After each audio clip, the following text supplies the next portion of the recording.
কারণে জান্নাতি হয়ে যায়। আল্লাহু আকবার। ও বাবা, হাসান বসরি রহমাতুল্লাহ আলাই এত বড় আলেম হইলে দুনিয়ায় মারেফতের লাইনে যত মানুষ কাজ করে চারটা তরিকায় বিভক্ত।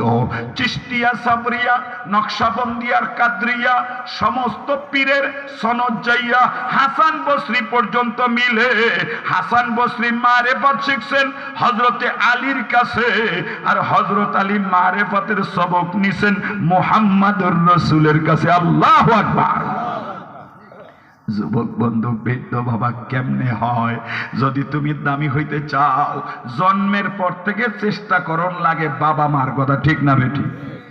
বলতেছিলাম যুবক বন্ধু, নবী বলেন বাচ্চার বয়স যখন 7 দিন হয়, জোরে বলেন কয়দিন? আকিকা লাগাইয়া দাও। যেই বাচ্চার আকিকা হয় ওই বাচ্চা বালা মুসিবত থেকে আল্লাহর আদালতে দামি হয়ে যায়। বাচ্চার বয়স যখন হবে 7 বছর, নবী বলেন তারে নামাজের নির্দেশ দাও। কয় বছর হলে নামাজের নির্দেশ? কথা কানা, কয় বছর? এই তোমার বয়স কত? তোমার কত? আসো, এনাও এনাও। তোমার কত? আসো, দোনো দোনো। এটা হলো 6 পার হইয়া 7-এ পড়ছে। তোমার কত? 8।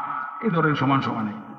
এই এতটুক বাচ্চা যখন কোনো মানুষের হয়, রাসূল বলেন মুরু আওলাদাকুম বিসসালাহ আহুম বিসাবঈ সিনিন। এতটুক বয়সে তাকে নামাজের নির্দেশ দিবা, আদর করে ঘুম পাড়ায় রাখবা না, নবীর নির্দেশ। 7 বছরে নামাজের নির্দেশ দিবা। রাসূল বলেন ওয়াজরিবুহুম বিআশরি সিনিন।